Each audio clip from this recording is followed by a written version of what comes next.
The first sample for seam finishing is serging.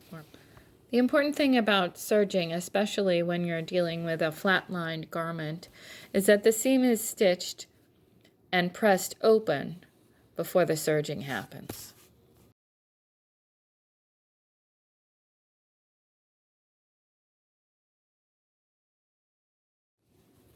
Lace is often used to finish the inside of bone bodices that are flat-lined with coutil or cotton-back satin.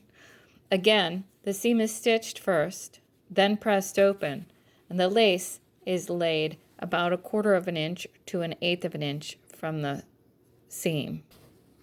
So here's the lace stitched in place. After the lace is stitched, pull it back and trim the seam allowance at an angle.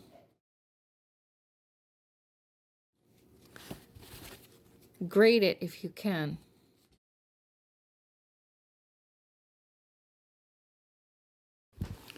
Press again, making sure the seam allowance is nice and flat.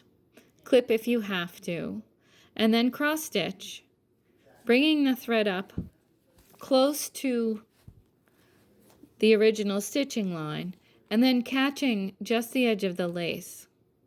So your cross stitch is spanning the distance of the lace.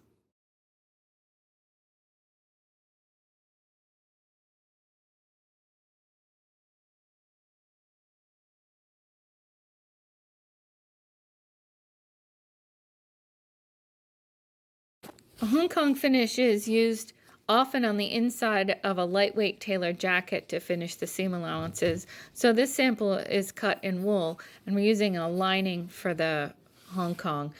It's like a binding. Stitch first the seam allowance and the bias together. Then press the bias around the seam allowance.